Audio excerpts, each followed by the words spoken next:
امریکہ شکست تسلیم کر چکا ہے۔ ڈونلڈ ٹرمپ اب واضح طور پر اعلان کر رہا ہے کہ جن ممالک نے تیل لے جانا ہے، جن کو تیل درکار ہے، وہ خود جا کر آبنائے ہرمز کھلوائے، میں نہیں کھول سکتا۔ یہ بات میں نہیں کہتا۔ میر جان شائمر جو آفینسو ریئلزم کے بانی ہے اور امریکہ میں بہترین مانا ہوا اسٹریٹجسٹ سمجھا جاتا ہے، یہ بات وہ کہہ رہا ہے۔ امریکی الائنس سارے بکھر چکے ہیں۔ یورپی ممالک، اٹلی، اسپین، فرانس، سب امریکہ کو واضح طور پر جواب دے رہا ہے کہ یہ جنگ ہماری نہیں ہے۔ عرب ممالک میں تمام اڈے، 80% سے زائد اڈے بالکل تباہ ہو چکے ہیں۔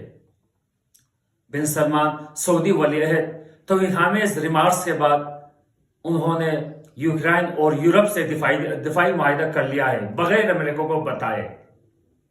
قطر نے ٹرمپ کو دیے گئے جہاز جو انہوں نے تحفے میں دیا تھا وہ واپس مانگ رہا ہے۔ لہٰذا یہ امریکی شکست کی واضح دلیل ہے۔ آخری آپشن کے طور پر امریکہ اس وقت اسرائیل کے ساتھ اس آپشن پہ غور کر رہا ہے کہ کیا ہم ایران پر ایٹم بم گرا سکتے ہیں یا نہیں۔ لیکن چائنا نے کلم کلا دھمکی دی ہے کہ اگر اسرائیل نے ایٹم بم کا استعمال کیا تو وہ اسرائیل کے خاتمے کا دن ہوگا۔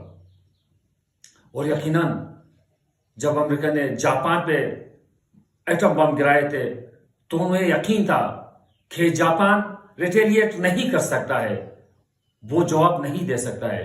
لیکن خدا نخواستہ اگر ایران پہ ایٹم بم بھی گراتا ہے تو ممکن ہے 80,000، 1,00,000 یا اس سے کم بیش کچھ زیادہ مارے جائے۔ لیکن امریکہ کو یہ یقین ہے کہ ایران کے پاس ایسے ہتھیار ہے جو واضح طور پر ایران خود کہہ چکا ہے کہ ان کے ہوتے ہوئے ایران کو ایٹم بم کی ضرورت نہیں، اور جو وہ جواب دے گا وہ ان کے تصور سے بھی خطرناک تر ہوگا۔